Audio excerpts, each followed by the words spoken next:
अच्युतं केशवं रामनारायणं कृष्णदामोदरं वासुदेवं हरिं श्रीधरं माधवं गोपिकावल्लभं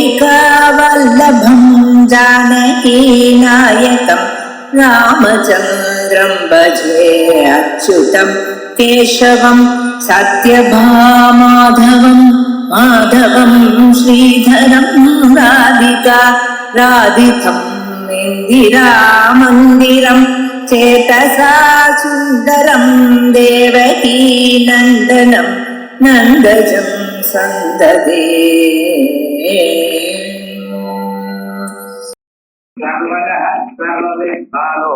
विश्वसेनो जनार्दनः वेदो वेदविदव्यङ्गः वेदाङ्गो वेदवित्कविः பரமநாமக்கள்ல வேதா எனக்கூடிய 127வது நாமம். வேதங்கள்னா மறைகள்னு, வேத ஸ்வரூபமாகவே பகவான் இருப்பதனால் அவருக்கு வேதம்.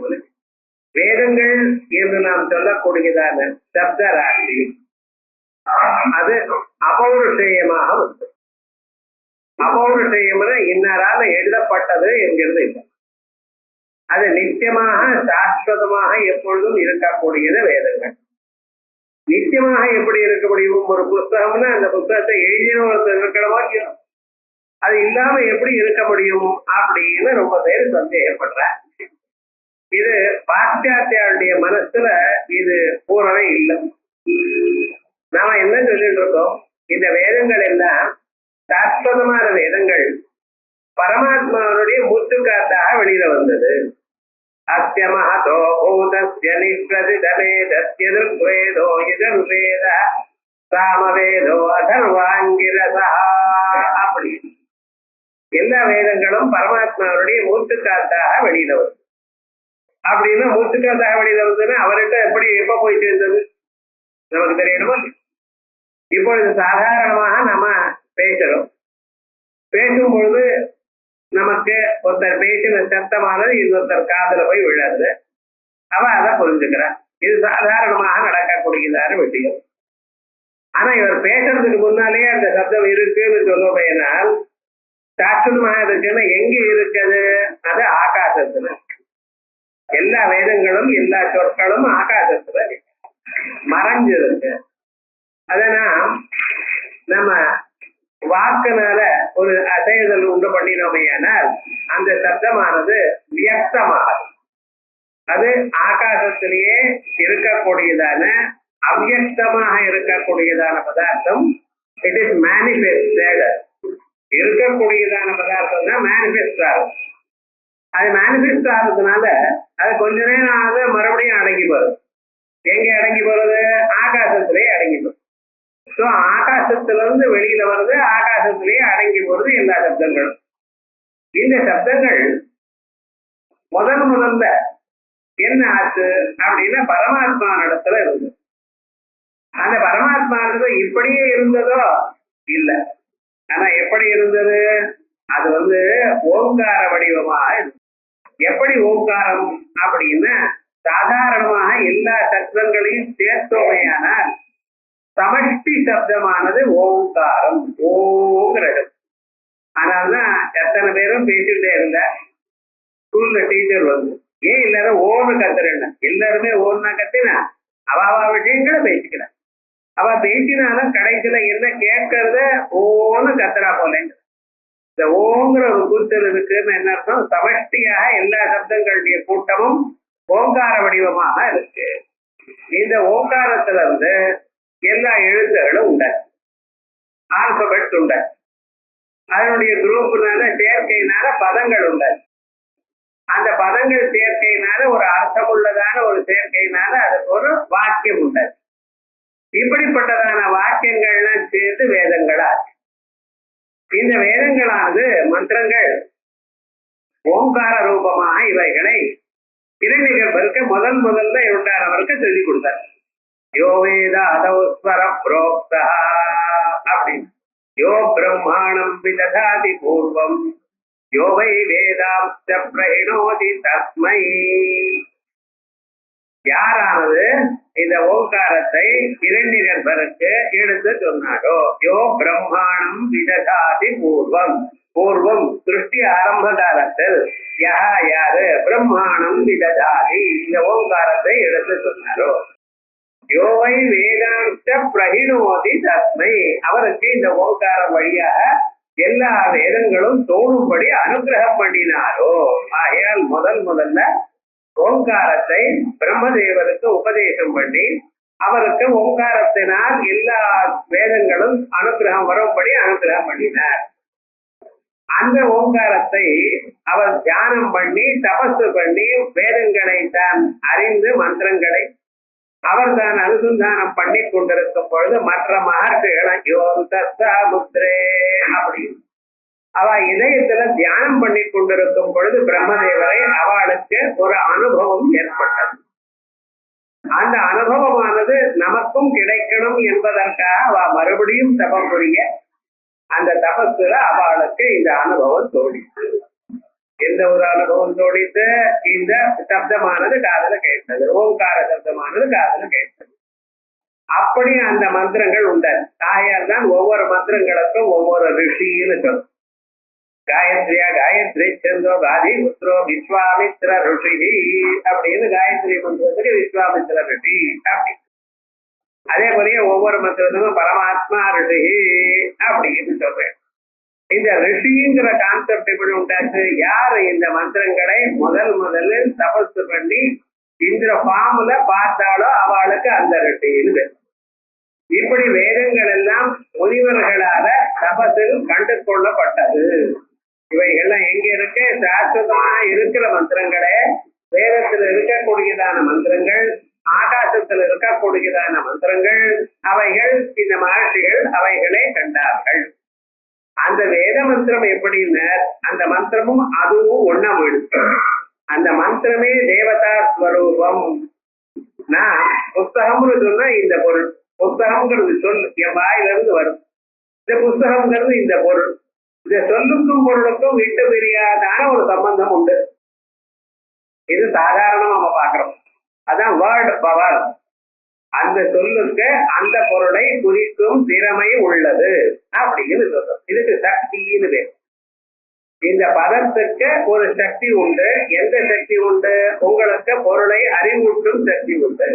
இப்ப நான் யானேன்னு சொல்றேன்னு வச்சுங்களேன், இவர் இதுதான் சொல்றாருங்கிறது 4 காலோட, ஒரு பெரிய துதிக்கையோட, 2 தந்தங்களோட, மரம் போன்றதான காதுகளோட, சின்ன கண்களோட, ஒரு வாளோட, ஒரு பெரிய ஒரு பொருளானது ஒரு மனசுல காணப்படுது. இதைத்தான் இவர் யானை என்று குறிக்கிறார். இந்த சொல்லானது நான் சொன்னதுலே உங்க மனசுல அந்த பொருளானது காணப்படுகிறதோ இல்லையா?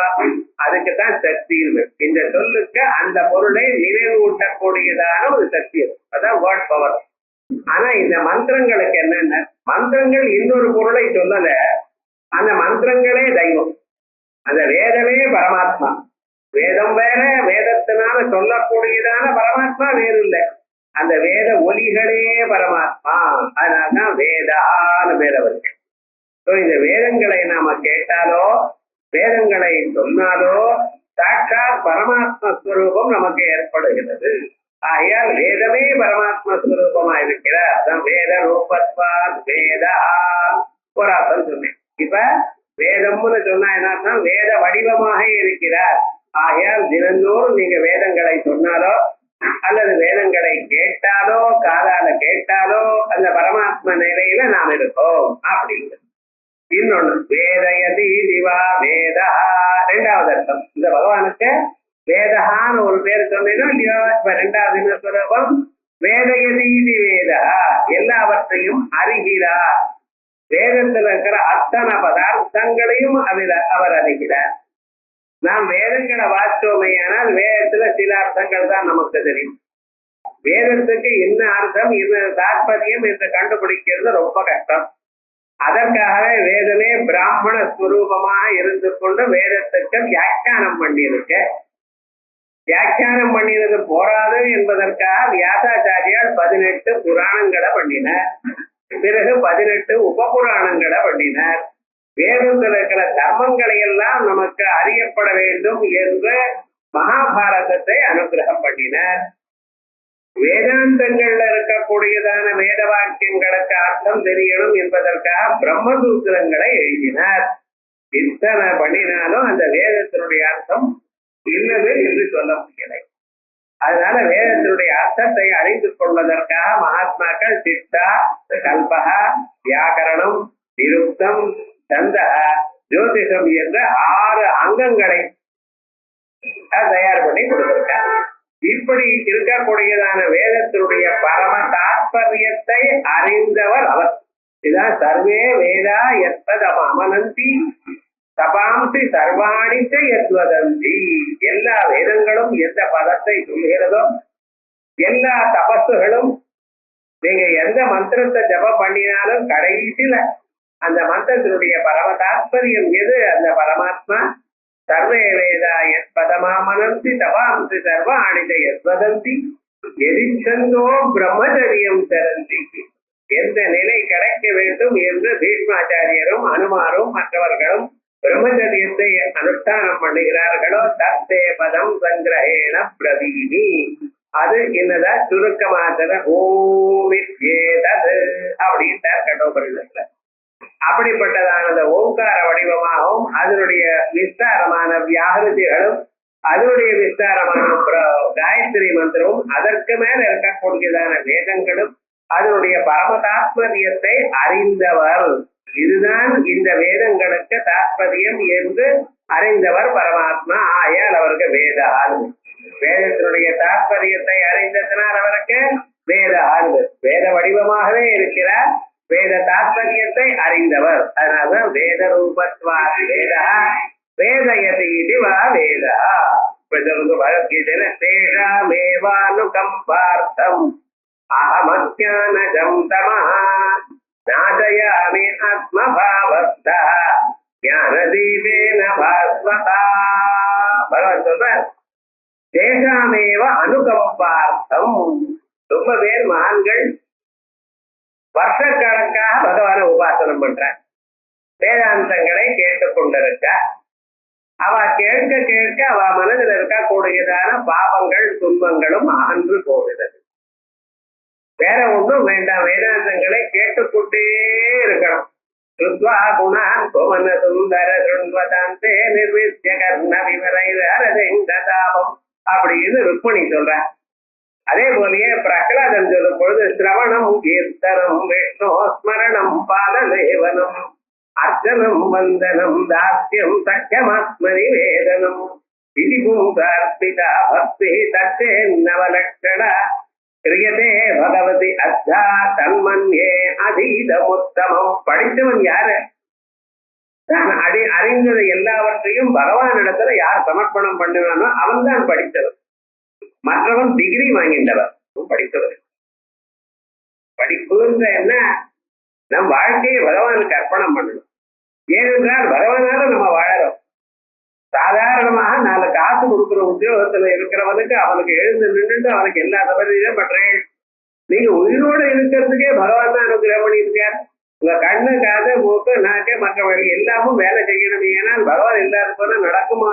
அவர் தான் உள்ள உட்கார்ந்து அத்தனையும் பண்ணிட்டு இருக்கார். அவரை நிறந்திரே.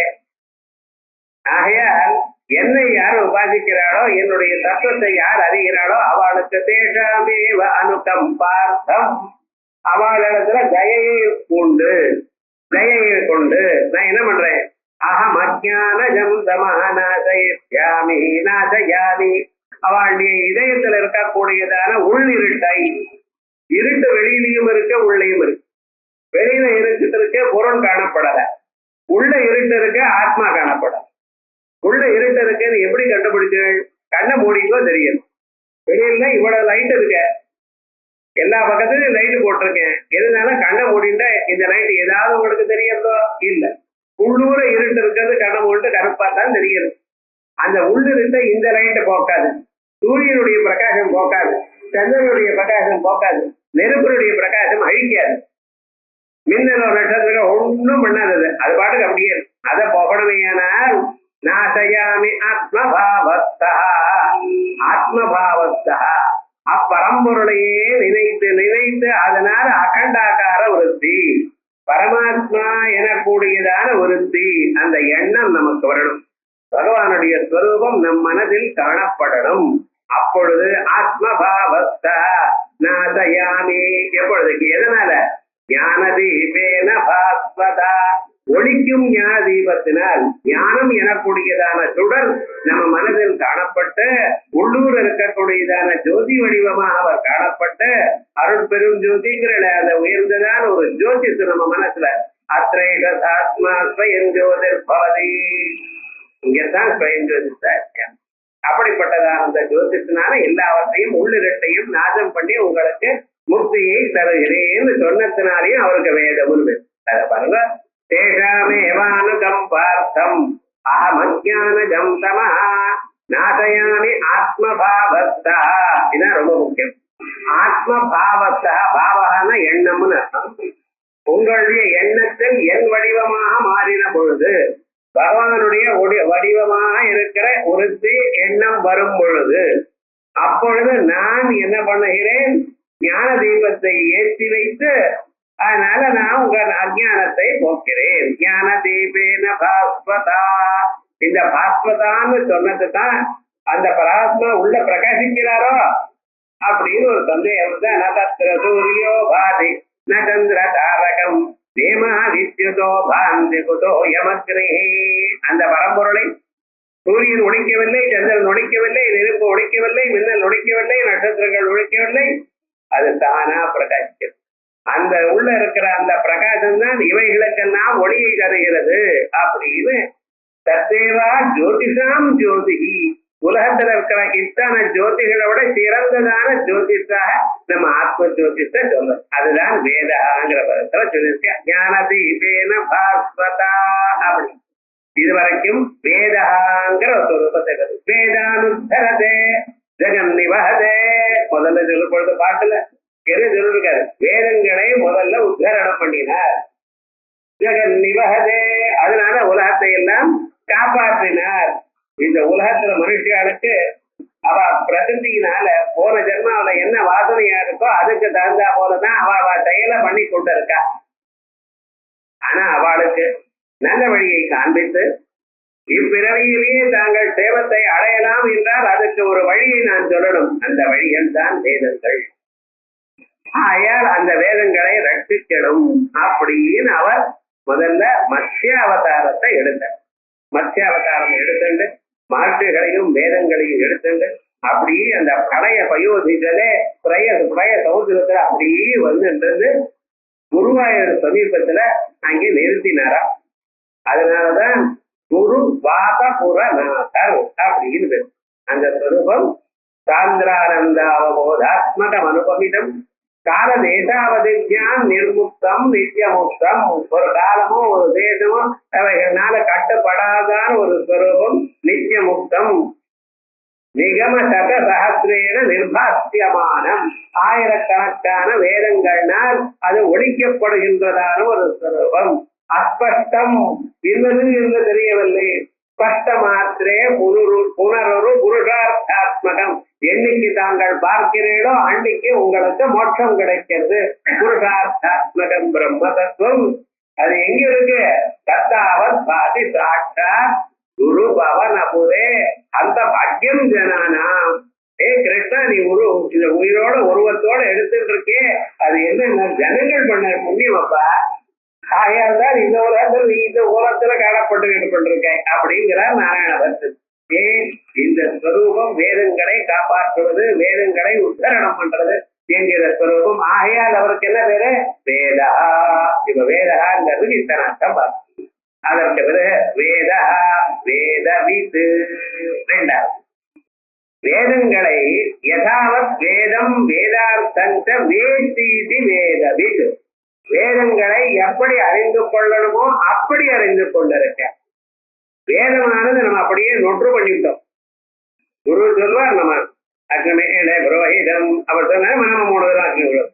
இது மேல ஒரு 100 சந்தை திருப்பி திருப்பி சொல்லி சொல்லி என்ன ஆயிடுது?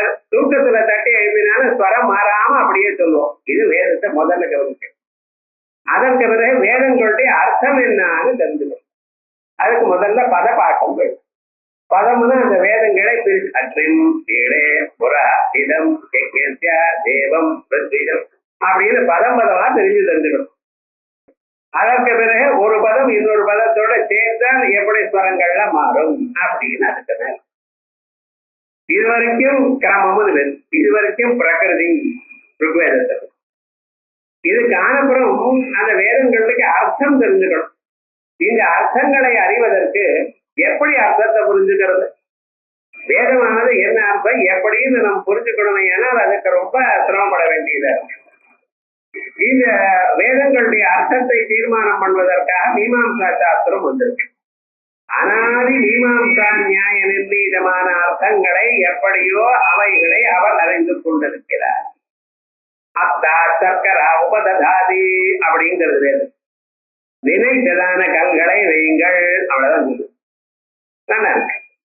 கல்லை நினைச்சு வை அப்படிங்கிறது. எதுல நினைக்கிறதுன்னு தெரியல. எதுல நினைக்கிறது நினைச்சு வையினர். நினைச்சு ஜலத்துல நினைக்கிறதா, பெட்ரோல்ல நினைக்கிறதா, கெரசன்ல நினைக்கிறதா ஒன்றும் தெரியலையே. யோஜனை பண்ணிட்டே இருக்கேன். வேற எந்த சாஸ்திரத்தினாலையும் உங்களுக்கு புரியாது. வியாக்கரணம் வாய்ச்சாலும் நியாயம் வாய்ச்சாலும் இது புரியாது. எதுல நினைக்கிறது தெரியல. மீமாம்சை தான் சொல்றது. இது போல சந்தேகம் வந்தா மேல பாருங்கள். ஒரு 10 நான் அப்புறம் சொல்லுங்க 1000 ரூபாய் கிரதாமோ அப்படி. ஒரு மனுஷனுக்கு நெய் தான் ஆயுசுங்க அப்படின்னு நெய்ய சாப்பிட்டீங்கன்னா ஆயுசு வளரும், தீர்காயுத்தோட இருக்கு.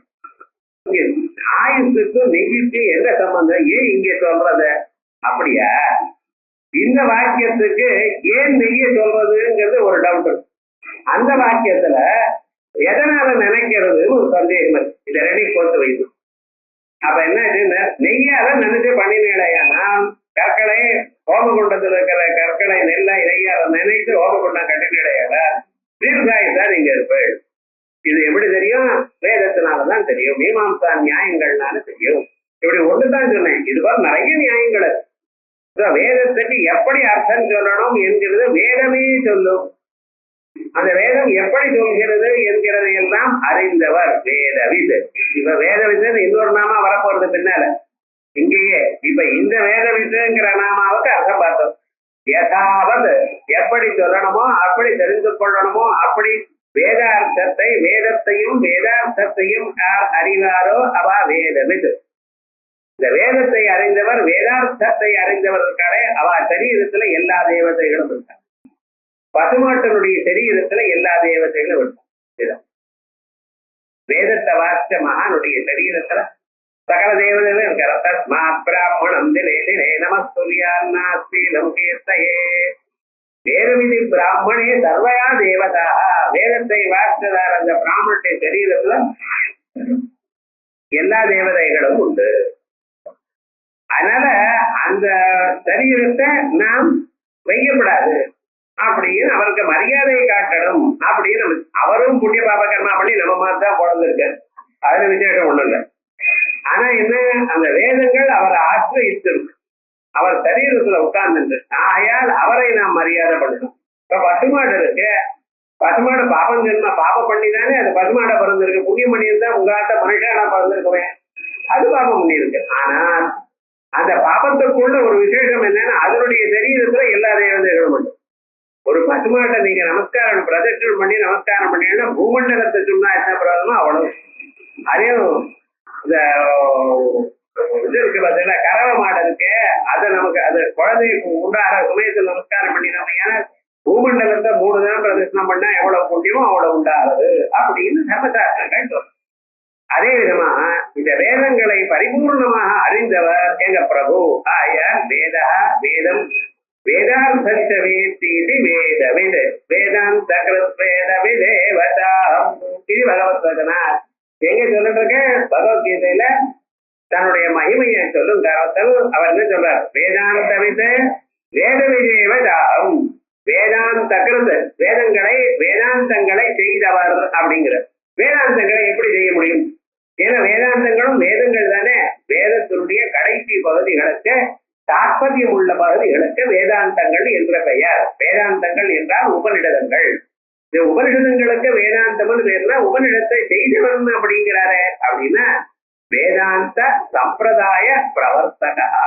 வேதாந்த சம்பிரதாயத்தை ஒன்று பண்ணுது. நாராயணம் பத்மபுவம் வசிஷ்டம் சக்திஞ்ச தத்புத்திர பராசரஞ்ச வியாசம் சுகம் கௌடபதம் மகாந்தம் கோவிந்த யோகிந்தமதாஸ்திரியம் ஸ்ரீசங்கராச்சாரியமதாஸ்ய பத்மபாதம் ச ஹஸ்தாமலகம் சிரிஷ்யம் தந்த்ரோடகம் வாஸ்திகாரமன்யாதஸ்வத்குருன் சதமானதோஸ்மி சதா சிவசமாரம்பாம் பகவத்பாதமத்யமாம் அஸ்வதாச்சாரிய பரியந்தாம் வந்தே குரு பரம்பராம் அப்படின்னு நாராயணன் அவரிடத்திலிருந்து ஆரம்பிச்சு அவர் பிரம்மதேவருக்கு சொல்ல, பிரம்மதேவர் வசிஷ்டருக்கு சொல்ல, வசிஷ்டர் சக்திக்கு சொல்ல, சக்தி அவருடைய பிள்ளைக்கு பராசரருக்கு சொல்ல, பராசரர் வியாசருக்கு சொல்ல, இப்படி வரிசையாக கௌடபாதருக்கு சொல்ல, கௌடபாதருக்கு வெகு நாட்களானோ சுகசுவாமிக்கு பின்னால அதுக்கப்புறம் கௌடபாதர் இப்படி சங்கராச்சாரியர் இப்படி நம்ம குரு பரியந்தம் வந்திருக்க பரம்பரா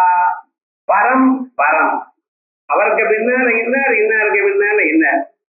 இப்படி அனாதியாக மகாவிஷ்ணுவினிடத்துல ஆரம்பிச்சு இந்த வேத பரம்பரை உங்க குரு வரைக்கும் வந்திருக்கு. இந்த குரு வரைக்கும் வந்திருக்குன்னு இதுல இருக்கக்கூடியதான பரம்பரையில எல்லாமே அந்த வேத ஸ்வரூபத்தை அறிந்தவர்கள் தான். குருவா இருக்கும் போதெல்லாம் லட்ச தீபம்னு பண்ணுவான். லட்ச தீபத்தை அங்க வச்சுட்டு ஒரே ஒரு கையில ஒரு விளக்கு வச்சுட்டு எல்லாத்தையும் ஏற்றிட்டே போகும். அந்த லட்ச தீபங்களையும் ஏற்றுவது ஒரு கை விளக்குத்தான். எப்படி ஒரு வழக்கு இன்னொரு வழக்கை ஏற்றுகிறதோ அதே போலயே என்ன பண்ணிட்டு இருக்கோம், அங்கிருந்து ஆரம்பிச்சு இது வரைக்கும் வந்திருக்கு. குரு பரம்பரை குருமண்டல ரூபிணி அம்பாட சொல்லும் பொழுது குருமண்டல ஸ்வரூபமா இருந்து கொண்டிருக்காள் அப்படின்னு அங்கிருந்து ஆரம்பிச்சு ஸ்ரீநாதாதி குருத்ரயம் கணபதியும் பீடத்ரயம் பைரவம் சித்தௌகம் பட்டகத்ரயம் இப்படின்னு அந்த குரு பரம்பரையாக வந்த தத்துவமாக அவர் இருக்கார். ஆயால் அவருக்கு வேத இது அப்படின்னு. அதனால எதாவது வேதம் வேதார்த்தம் வேத்தி இது வேதவிது வேதாந்த வேத விதேவதா இது பகவத் வச்சனா. சர்வே வேதா சர்வ வேத்யாஸ்த சாஸ்திராः சர்வே யஜ்ஞாः சர்வ இத்யாஸ்த கிருஷ்ணः விதுः கிருஷ்ணம் பிராமணாः தத்வதோ யே தேஷாம் ராஜன் சர்வ யஜ்ஞாः சமாப்தாः சர்வே வேதாः எல்லா வேதங்களும் சர்வே வேத்யாः எல்லாம் அறியப்படுகின்றதான உலகத்தில் இருக்கிற பொருள்கள் எல்லாம் அறியக்கூடியதான பொருள்கள் அதை சொல்லக்கூடியதான வேதங்கள். அந்த வேதங்களுடைய அர்த்தத்தை நமக்கு நிறுத்தும்படி சொல்லக்கூடியது சாஸ்திரங்கள். அதை அறிவதற்கு கருவிகளாக இருக்கக்கூடியது சாஸ்திரங்கள். வஸ்துதா சாஸ்திரங்களுடைய பரம தாற்பயம் எங்க இருக்கு, வேத லட்சணத்துல இருக்கு. சாஸ்திரங்கள் நன்றாக வாசித்தோமையானால் அவளுக்குத்தான் வேதம் இப்படிங்கிறது நன்றாக புரியும். ஆயால் வேதத்தை காப்பாற்றுவதற்காகத்தான் சாஸ்திரங்கள். அதே வழியே சர்வே யஜ்ஞா சர்வ இத்யாஸ்த கிருஷ்ணா எல்லா யஜ்யங்களும் எல்லா யாகங்களும் எல்லாமே பூஜை இவைகள எல்லாம் கிருஷ்ணஸ்வரூபம் தான். விது கிருஷ்ணம் பிராமணோயே எந்த அந்தணர்கள் அந்த கிருஷ்ணனுடைய ஸ்வரூபத்தை தத்ததா ஏ ஜானந்தி. ரொம்ப பேர் கிருஷ்ணன் எப்படி தெரிஞ்சிருக்காளா, வெண்ண திருடுறவன், எப்படி பொய் சொல்றவர், கோபிகாலோலன், இப்படித்தான் புரிஞ்சுட்டு இருப்பான். ஆனா அவருடைய ஸ்வரூபம் வேத வேத்தியம், இவைகளுக்கெல்லாம் அப்பாற்பட்டவர், சத்வரஜஸ்தமோ குணங்களை தாண்டினவர், அபங்கமாக உதாசீனமாக கூட்டஸ்தமாக ஆத்மஸ்வரூபமாக உள்ளவர் என்று நாம் அறியணும். ஆனா நமக்கு என்ன ஆச்சு, இல்ல அவருடன் சேர்ந்து இருக்கா போலதான் அங்கனாம் அங்கனாம் அந்தரே மாதவம் மாதவம் மாதவம் அந்தரேணாங்கனா இத்தமா கல்பிதோ சஞ்சகவ் அப்படின்னு போராட்டம் போட்டு ராசக்கிரீடை ஆடக்கூடியதான கிருஷ்ணனை தான் நமக்கு தெரியும். ஆனா அந்த ராசக்கிரீடைய ரகசியம் தெரியாது. அதை அறிந்து கொண்டவர் எல்லாவற்றுக்கும் அப்பாற்பட்டவர், எல்லாருடைய இதயத்திலையும் இருக்கிறவர். ஈசா வாக்கியமிதம் சர்வம் எத்தின் ஜகத்யாம் ஜகது. இந்த உலகத்துல என்னென்ன இருக்கோ எல்லாமே அந்த ஈஸ்வர பாவனை, எல்லாமே கிருஷ்ணன் அப்படிங்கிற ஒரு எண்ணம் உங்களுக்கு வரணும். அந்த ஸ்வரூபம் அது வேணும் இது வேணும் இது வேணும் அது வேணும் அது வேணுங்கிற அதை விட்டு போயிடும். அந்த பரம்பொருளாக தாங்கள் தனித்து நிற்பேன். ஆகையால் அப்படிப்பட்டதான ஸ்வரூபம் கிருஷ்ணம் பிராமணா தத்வதோயே. எந்த பிராமணர்கள் அந்த கிருஷ்ணனை தத்வதா அறிகிறார்களோ தேசாம் ராஜன் சர்வ யஜ்ஞா சமாப்தா. ஹே ராஜன் தர்மபுத்திரரே, அவளுக்கு தான் எல்லா யஜ்யங்களும் பண்ணின பலமானது கிடைக்கிறது. சாதாரணமாக இந்த யஜ்யம் அந்த யஜ்யம் மட்டுமல்ல, எல்லா யஜ்யங்களும் வேதத்தில் இருக்கக்கூடியதான சகல யஜ்யங்களும் பண்ணினா என்ன பலமோ அத்தனை பலமும் அவனுக்கு. யோவேதனிகிதம் குஹாயாம் பரமேப்யோ மன்ன தோஸ்முதே சர்வான் காமாம் சஹா. அது வரைக்கும் நிறுத்தம். சர்வான் காமான் சஹ பிரம்மணா இல்ல, சர்வான் காமான் சஹா பிரம்மணா விபத்திலே. ஏன் சர்வான் காமான்? இந்த உலகத்துல எத்தனை மனுஷியால் இருக்காளோ அவளுடைய மனசுல என்னென்ன ஆசைகளோட அத்தனை ஆசைகளும் ஒரே கணத்துல அவன் அனுபவிக்கிறான். சஹா சேர்ந்து அனுபவிக்கிறான். சார் உங்களுக்கு தீப்பு பிடிக்கும், எனக்கு காரம் பிடிக்கும், ரெண்டும் எப்படி சேரும்? ரெண்டும் சேர்ந்து அனுபவிக்கிறார். அப்படின்னா என்ன அர்த்தம்? ஒரு குழ அடியில ஸ்நானம் பண்ணினா என்ன ஒரு திருப்தியோ, கிணத்துல ஸ்நானம் பண்ணா என்ன ஒரு திருப்தியோ, குளத்துல ஸ்நானம் பண்ணினா என்ன திருப்தியோ, இதை விட அதிகமாக சமுத்திரத்துல ஸ்நானம் பண்ணா எப்படி ஒரு ஆனந்தம் கிடைக்கிறதோ அதே விதமாக அந்த பிரம்மானந்தம் நமக்கு கிடைக்குமே. ஆனால் மற்ற ஆனந்தங்கள் அதற்குள்ள ஒன்றாக போகிறது. என்ன சகாங்கிற அர்த்தம். அதனால்தான் தைத்திய மனுஷியானந்தத்திலிருந்து ஆரம்பித்து 100 மடங்கா பெருக்கிட்டு போய் பிரம்மானந்தம் வரைக்கும் போய் இதுக்கப்புறம் கணக்கு இல்லை. இந்த அதுக்கப்புறம் அமிதமான ஒரு ஆனந்தம் வருது அப்படின்னு சொன்ன பார்த்தீங்கன்னா, அப்படிப்பட்டதான ஸ்வரூபம் தான் இப்படி இருக்கு. கட்டோபனிஷத்துல 2வது வரம் கொடுக்கும் பொழுது அந்த அக்னி வித்தியை பத்தி கேட்கிறான். எப்படி யாகம் பண்ணினா அந்த அக்னிக்கு ஸ்தோத்திரம் பண்ணினா நாம் சொர்க்க லோகத்தை அடையலாம் அப்படின்னு. அவர் பாட்டுக்கு என்னென்ன செங்கல், எத்தனை 720 செங்கல் காலமே ஒண்ணு சாயங்காலம் மெனக்கி ஒண்ணு மெனக்கி ஒரு வருஷம் அதை சரி பண்ணணும். அப்ப 720 செங்கல் வருது. அது அந்த அத்தனை செங்கலையும் நீங்க சித்தியாக சமர்ப்பணம் பண்ணி அந்த மந்திரங்களை சொல்லி அதுக்கப்புறம் கருடாகாரமா வர்றது பிறகு அது பிறகு யாகம் பண்ணணும். அப்படி எல்லாம் சொல்ல எல்லாத்தையும் டக்க டக்க திருப்பி விட்டாலும் அந்த பையன் யாவதேர்வாய தாவா என்னென்ன பண்ணணும் எப்படி பண்ண திரும்பி சொல்லிவிட்டான். ரொம்ப சந்தோஷமா எடுத்து யமதர்மராஜன் அப்புறம் சொல்ற திருக்காம் சேதாம் சேமம் அநேக ரூபாம் கிரகாணா. கழுத்துல அழகான ஒரு மாலையை போட்டுருந்தார். அந்த மாலையை கைட்டு கொடுத்தார். இது சாதாரணமாக ஒரு அர்த்தம் சொல்றார் பாட்டிக்கார். கழுத்துல இருக்கக்கூடியதான அழகான மாலையை கொடுத்தார், நவரத்ன மாலையை கொடுத்தார். இந்த அவன் உலகத்தையே வேண்டாம்னு இருக்கிறான். என்னென்ன கொடுத்தாலும் வேண்டாம் வேண்டாம்னு ஒதுக்கிறவங்களுக்கு நீங்க மாலையை கொடுத்தா என்ன அர்த்தம்? அது ஒன்றும் விசேஷமா இல்ல. நீ ஒரு அக்னி வித்தியை மட்டும்தான் கேட்டாய். வேதத்துல அக்னி வித்தியை தவிர மற்ற எத்தனையோ வித்தியைகள் உண்டு, எத்தனையோ யாகங்கள் உண்டு. அத்தனை யாக பலமும் உனக்கு வரட்டும் அப்படின்னு கொடுத்த. அதையும் வேண்டாம், எனக்கு இதை விட ஆத்ம தத்துவம் தான் வேணும்னா அப்பதான் இவன் நிஜமான அதிகாரி வேதாந்தத்துக்கு அப்படின்னு அறித்துக் கொண்டு மேல தத்துவத்தை சொல்றான். வேத விதுங்கிறது எல்லா தத்துவமும் தெரிஞ்சவர். அதாவது சேஷாம் ராஜன் சர்வயஜ்ஞா சமாப்தா இது மகாபாரதே. இப்ப வேத விதுங்கிறதுக்கு வேதத்தையும் வேதார்த்தத்தையும் அறிந்தவர், பரமதார்த்தத்தை அறிந்தவர் என்று ஒரு அர்த்தம். வேதாந்த சம்பிரதாய பிரவர்த்தகர்னு 2வது அர்த்தம். அந்த அர்த்த வடிவமாகவே தான் இருக்கிறார், சர்வயஜ்ஞ பரஸ்வரூபமாக இருக்கிறார்ங்கிற அர்த்தம். இப்படி 3ஐயும் பார்த்தோம். அதற்கு பிறகு அவ்யங்கா. பகவானுடைய ஸ்வரூபம் என்ன?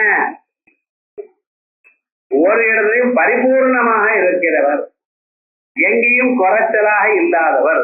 வியங்கியம்னா கொஞ்சம் உடஞ்சு போகுது. அப்படி வியங்கியம் இல்லாமல் டோட்டலா இருக்கிற கூடியதான ஸ்வரூபம் அவ்யங்கர். அது அவ்யங்க ஞானாதிபே பரிபூர்ணா அவிகலா இத்யுச்சதே.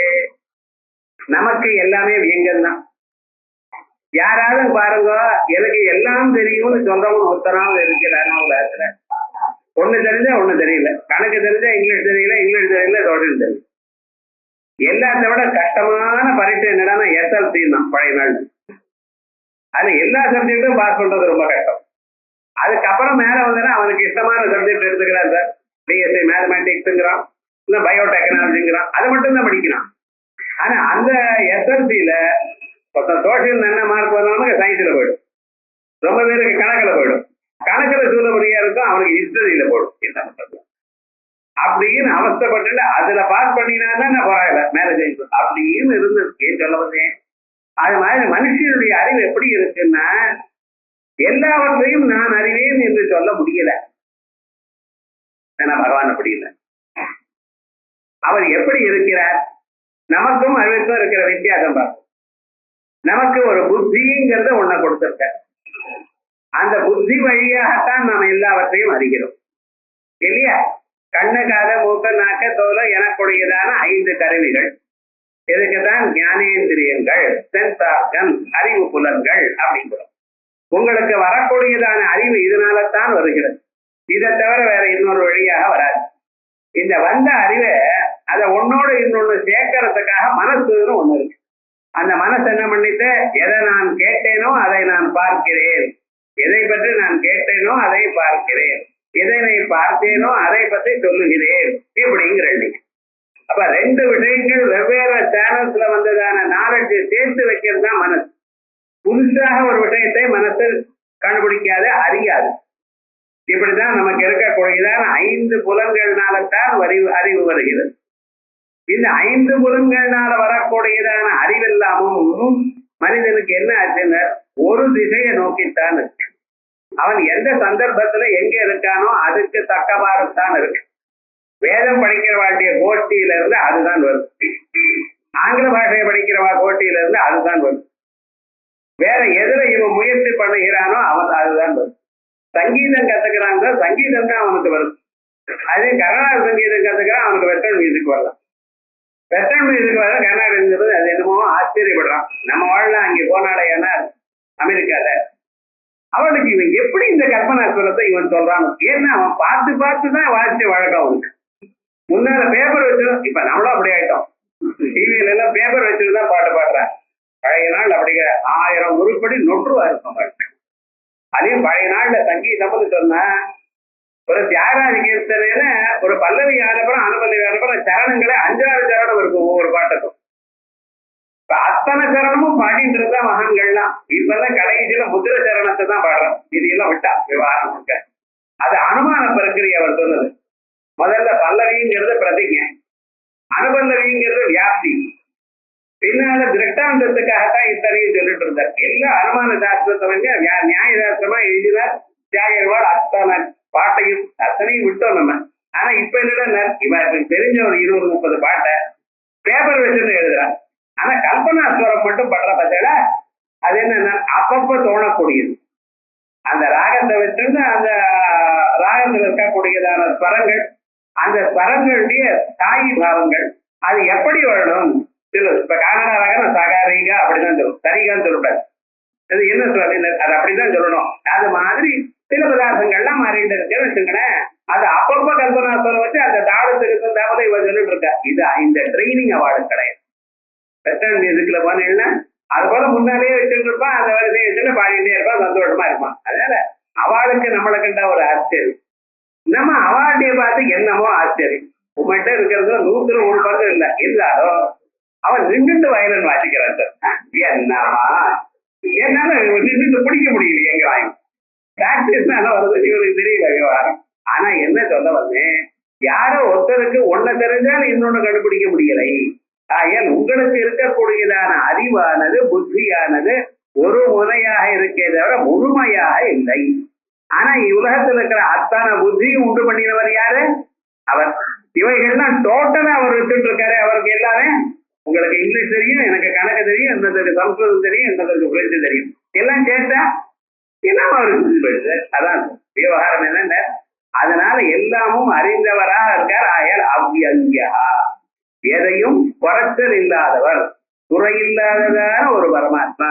ஆகையால் குறையேதும் இல்லை. அவ்யங்கா ஞானாதிலே பரிபூர்ணா அவிகாலா. எல்லா கலைகளும் அல்லது இருக்க 16 கலைகள். இந்த 16 கலைகளுக்கும் பரிபூர்ணமா இருக்கிறதுனால்தான் அவருக்கு அதிகலா என்று பெயர். இப்ப அவ்யங்காங்கிறதுக்கு டோட்டல் அப்படிங்கிற ஒரு அர்த்தம், பரிபூர்ணன் அப்படின்னு சொன்னேன்.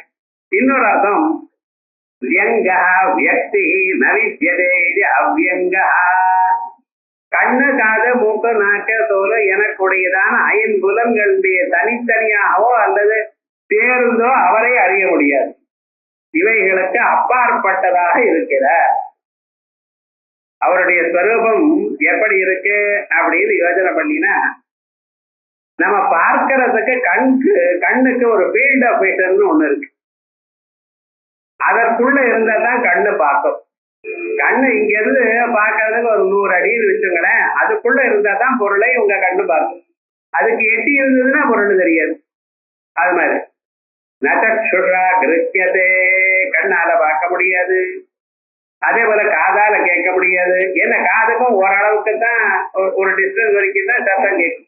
அதுக்கு அப்புறம் சத்தம் வந்தது ஏன்னா காதால அறிய முடியாது. ஆகையால் நமக்கு எல்லாமே ஒரு ஃபீல்டு ஒண்ணு இருக்கு. அந்த ஃபீல்டு தாண்டி வரமையானால் முடியாது. ஆனா பரமாத்மா எங்கே இருக்கார்? தூரா சுதூரே இருக்கார். ஆகையால் அவரை உங்க புலன்களுக்கு எட்டி இருக்கார். ஆகையால் புலன்களுடைய பரிதிக்கு தாண்டி இருப்பதனால் அவரை நீங்க கண்ணால புலன்களால அறிய முடியாது. புலன்களால அறிய முடியாதுன்னு மனசுனால அறிய முடியுமான்னு முன்னாலேயே சொன்னேன். மனசுக்கு இண்டிபெண்டன்ஸ் கிடையாது. இவைகள் வந்து கொடுத்து அதை எல்லாமும் பண்ணும். அதுக்கு தனியாக போக முடியாது. அப்பிராபிய மனசா சஹா, கண்களும் புலன்களும் மனசும் யாரிடத்துல சேர்ந்து அவரிடத்துல முடியாம திரும்பி வந்துருச்சோ அப்பிராபிய மனசாக. முதல்ல கண்ணு காது மூக்கனாக்கி எல்லாம் கிளம்பிச்சு. பிறகு மனசு சொல்லிட்டான், என்னது நீங்க கிளம்புறேன், உங்களால் நிதானமா தான் போக முடியும், நான் வேகமா போவேன், நான் போறேன்னு. சரி போங்க. மனசு வேகமா கொஞ்ச தூரம் போச்சான். அதுக்கப்புறம் முடியல, திரும்பி வந்துருக்கான். திரும்பி வரப்ப சொல்றது எதோவாச்சோ நிவர்த்தந்து அப்பிராப்தியா. எப்படி மனசா சஹா. இந்த எறும்பு வரிசையா போயிட்டே இருக்கும். ஒரே ஒரு எறும்பு திரும்பி ஆப்போசிட் டைரக்ஷன்ல வரும். அது என்ன பண்ண, ஒவ்வொரு எறும்பு மூக்கிலையும் மூக்க வச்சுட்டு போயிட்டே இருக்கும். அது போய் பாருங்க. அது என்ன சொல்றதுன்னு, நானே பிரம்மத்தை பார்க்கல, உங்களால இங்க பார்க்க முடியும், போயிட்டு வா, திரும்பி வா. ஆனா இது சொல்லாதுன்னு இது திரும்பாது. அது சொல்லிட்டே இருந்தாலும் இது பாட்டு இது போயிட்டு தான் இருக்கும். நாமெல்லாம் அப்படித்தான். நல்ல வார்த்தை கேட்டாலும் பழைய சம்ஸ்காரத்துல போயிட்டு இருக்கோம். சின்ன சின்ன விஷயங்களே நமக்கு எத்தனையோ இருக்கு. ஆகையால் அதனால அவர் அவ்யங்கா. வியங்கா வியக்தி நவித்தியதே இது அவ்யங்கா. அவ்யக்தோயம் அசிந்தியோயம் அவிகாரியோய உச்சதே. அவ்யக்தோயம், நான் கிளியராக யாருக்கும் இல்லை. ஆகையால் என்னை அறியணுமேயானால் தாங்கள் ஒரே ஒரு வழி, இதயத்தில் என்னை பார்க்கவும். கண்ணால பார்க்காது.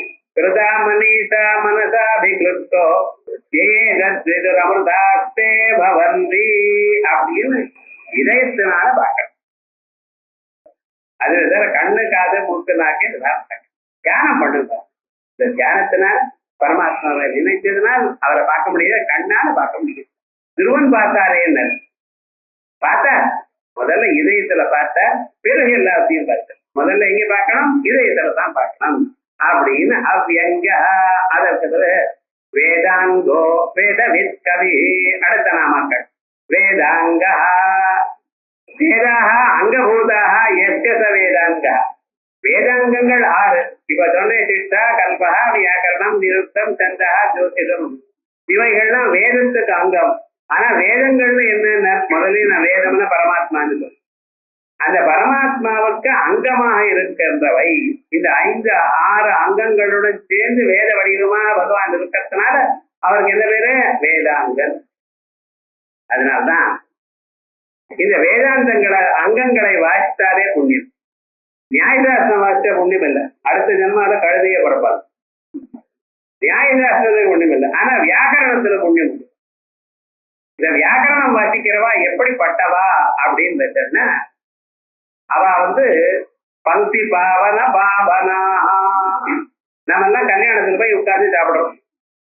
சாப்பிடும் பொழுது வரிசையா ஒரு லைன்ல உட்கார வச்சு சாப்பிடுறோம்.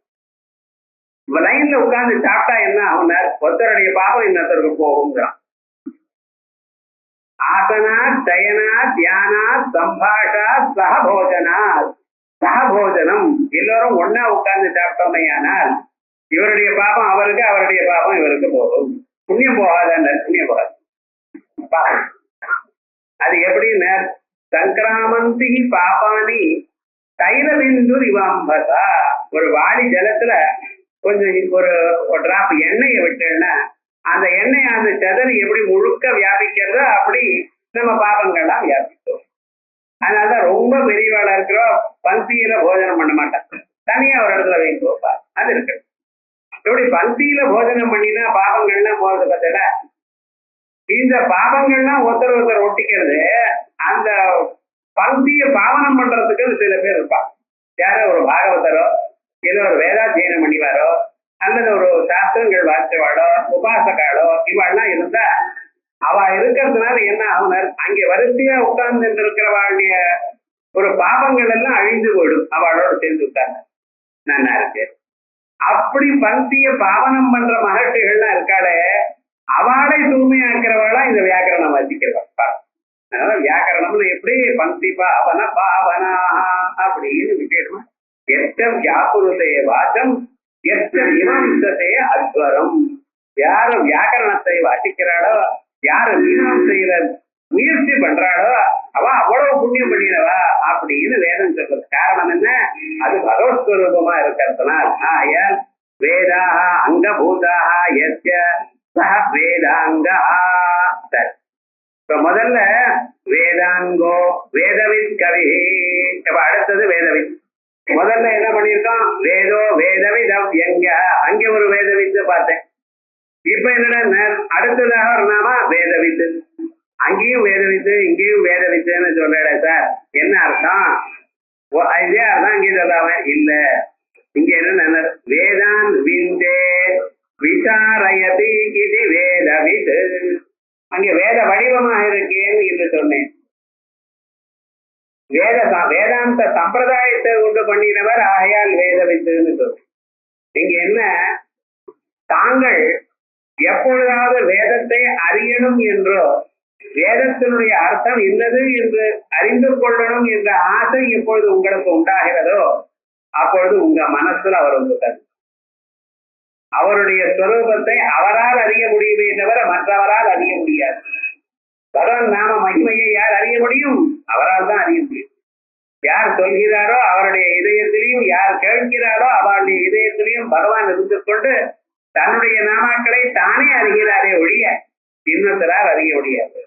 ஆகையால் எப்பொழுது நான் வேதங்களை அறியணும், வேதத்தினுடைய தத்துவத்தை புரிந்து கொள்ளணும் எனக்கூடியதான ஆசை உங்களுக்கு வருதோ அடுத்த கணம் உங்க மனசுல அவர் வந்து தருத்தார். உட்கார்ந்து விசாரயதே, அவரே விசார, நாம் இல்லை. ஆகையால் நினைக்காதீங்க நாம விஷ்ணுதாஸ்தாமன் கேட்கிறோம். அவருடைய அருள் இல்லாத போனார் உங்களுக்கு விஷ்ணுதாஸ்தாமன் கேட்க முடியாது. வேற ஏதாவது கேளுங்க, நான் வேண்டாம் சொல்லுங்க. பகவான் நாமாவை கேட்கணுமே ஆனால் அவருடைய அருள் வேணும். அவருடைய பரிபூர்ணமான ஒரு அனுகிரகம் இருந்தால்தான் அவருடைய ஸ்வரூபத்தை அறிந்து கொள்ள முடியும். இதுக்கு மேல பலத்துக்கு சொல்லும் பொழுது ஒவ்வொருவருக்கும் என்னென்ன பலம் அப்படின்னு தெரியது. வேதாந்தகோ பிராமணஸ்ய க்ஷத்ரியோ விஜயி பவே. வேதாந்தக வேற ஒண்ணு கவலையோட விட்டுதாசம் நீங்க என்னைக்கு வாசிக்கிறீங்களோ அந்த வேதாந்தமான பரமாத்மா தத்துவமானது உங்களுக்கு தானா வந்து சேர்ந்துடும். யார் கொடுக்குற பரமாத்மா ஏன் அந்த வடிவமா இருக்காரு. விஷ்ணுதாசனத்தை அர்த்தம் தெரியாம இத்தனை நாள் சொல்லிக் கொண்டிருந்தோம். ஆனா அர்த்தம் தெரிஞ்ச பிறகு எவ்வளவு மதிப்பு எவ்வளவு கௌரவம் இருந்திருக்கு. இது ஏதோ பாரதத்தில் இருக்க சாதாரணமான ஒரு ஸ்தோத்திரம் என்று கருதப்படாது. பாரதத்தில் தான் இருக்கு சாதாரண ஸ்தோத்திரம் இல்லை, மிக சிறந்ததான ஸ்தோத்திரம். என்ன சிறப்பு இதற்கு? இதுல யானினா அமானி கௌனானி விக்காத அனிமஹாத்மனா. வேதங்களில் அங்காங்கு சொல்லப்பட்டதான நாமாக்கள், வேத புருஷனால் பிரசித்தமான நாமாக்கள், ஒவ்வொரு மந்திரத்திலையும் இருக்கக்கூடியதான நாமாக்கள், அதை நான் எடுத்து போட்டு கொடுக்கிறேன். ஆயர் புதுசாக நான் எழுதுறேன். வேதாச்சாரியர் சொல்றார், ஒரு நாம நான் புதுசா எழுதுற. வேதத்துல அந்த வேத வடிவமா இருக்கிற பெருமாள் அவருடைய நாமாக்களை அங்கிருக்கிற மந்திரங்கள்னால எடுத்து அவருக்கு பூஜை பண்ணிட்டு இருக்கேன். அதான் நான் பண்ணிட்டு இருக்கேன். ஆயர் நீங்க வாசிக்கிறது வேதம், அந்த வேதத்தினுடைய பரமாத்ம ஸ்வரூபம். அந்த பரமார்த்தமான ஸ்வரூபத்தை பகவன் நாமாக்கள் வழியாக நம்ம பார்க்கிறோம். அதுக்கு ஒரு கருவி வேண்டாமா? இதன் வழியாக அந்த தத்துவத்தை அறிகிறோம். ஆகையால் பகவானுக்கு நிஜமாக பூஜை பண்றது நாம் சொல்லக்கூடியதான சொற்கள்னாலையும் கேட்கக்கூடியதான சொற்களாலும் சப்தங்கள்னாலையும் தாங்கள் பகவானுக்கு இதயத்தில் காணப்படும் பகவானுக்கு பூஜை பண்ணி கொண்டிருக்க காது வழியாக சப்தங்களை அறிந்து. அதான் சொல்ல வேதான் விந்தே விந்தின விசாரணே விசாரணைங்கிறதுனால விசாரையது இது வேதவிது. அதுக்கப்புறம் கவி கவின்னு என்னென்ன பாயட்டுன்னு டிரான்ஸ்லேட் பண்ணுவாங்க இங்கிலீஷ்ல. இந்த டிரான்ஸ்லேஷன்ல சில இதெல்லாம் அகோரமா இருக்கு. கவின்னா பொயட்டுன்னு டிரான்ஸ்லேட் பண்ணா என்ன அர்த்தம்? கிடையாது. இங்க கவின்னு என்ன கிராந்ததர்சி, முக்காலத்தையும் அறிந்தவர், அவர்தான் கவி. கவிர்மனீஷி பரிபோ ஸ்வயம்போ வியாதா தத்யதோ அர்த்தான் யததா சாஸ்வதி சமாப்ய. வேதத்தில் இருக்கிற பதங்களுக்கு அர்த்தம் வேதமே சொல்லு. நம்ம டிக்ஷனரி விட்டுட்டு அர்த்தம் பார்க்கக்கூடாது. ஏன்னா வேதமானது அப்படி, அதனுடைய சொரூபம் அதே. நான் இந்த எண்ணத்துல நான் சொன்னேன்னு அது சொல்லும். நமக்கு லோகத்துல ஏதாவது சரி என்னமோ சொல்லல, நீங்க சொல்றதுக்கு என்ன அர்த்தம், நாங்க அவரை போய் கேட்டுடலாம். பேசினவட நீங்க சொல்றதுக்கு அர்த்தம் புரியல, என்ன இன்டென்ஷன் உங்களுக்கு நம்ம கேட்டுடலாம். ஏன்னா இன்டென்ஷன் தான் ரொம்ப முக்கியம். சொல்லு ஒன்னா இருக்கலாம், பொருள் மாறலாம். சார் வந்தா உடம்பு எப்படி இருக்கு, சாதாரணமா கேட்டா எப்படி இருக்கு, ஏதோ நேற்றுக்கு உடம்பு சரியா இருந்தேன்னு உடம்பு எப்படி இருக்கு, இவர் எப்படி இருக்கு உடம்பு எப்படி இருக்கு அப்படின்னு நம்மளை அதட்டுறாருன்னு தெரிஞ்சுக்கிட்டோம். என்ன ஒரே அர்த்தம் தான். அந்த சொல்லானது அந்த இன்டோனேஷன் அவருடைய எண்ணத்தினால மாறும், அர்த்தமானது மாறும். அப்படி இல்லாமல் முக்காலத்திலையும் இல்லாம அறிந்தவராக யார் இருக்காரோ அவர் கல்வி. உலகத்துல எத்தனை பிராணிகள் இருக்கா, அத்தனை பிராணிகளுக்கும் எத்தனை ஜன்மாக்களா இருக்கு, இன்னும் எத்தனை ஜன்மாக்களாக போறது, இவ எப்பொழுது முக்தியை அடைய போகிறார்கள், இவளுக்கு முக்தி அடையிறதுக்கு சாதனம் என்ன எல்லாமும் அறிந்து அன்னார்களுக்கு அப்பப்ப நல்லதை கொடுக்கறதுக்கு வழி காட்டி கொடுக்கிறார். கிராந்ததர்சி கவி சர்வதற்கு எல்லாவற்றையும் பார்க்கிறவர். நான் யோதோ திரட்டா நான் யோதோ திமந்தா இத்தியாதி ஸ்ருதே. இதை நான் சொல்லதேப்பா வேதமே அப்படி. கவிர் மனிஷி இத்தியாதி மந்திரவர்ணா. ஈஷாவாஸ்யோபனிடத்துல 8வது மந்திரம் கவிர் மனிஷி பரிபூர் ஸ்வயம் பூர் யாதா சத்யதோர்தான் விததா சாஸ்வதி தீர்த்தபாப்ய அப்படின்னு சொல்றது. அப்படின்னு இந்த ஒரு 5-6 நாமாக்களை பார்த்தோம். இதுல மட்டும் விசேஷம் வேதவிதுங்கிற நாம 2 தரம் வந்திருக்கு, 2 தனித்தனி அர்த்தங்கள். பிறகு அந்த பரமாத்மா யாரு? லோகாத்யக்ஷராத்யக்ஷ கர்மாத்யக்ஷகிருதாகிருத சதுராத்மா சதுர்வியூஹ சதுர்தம்ஷ்ட சதுர்புஜ அப்படிங்கிற நாமக்கள் இத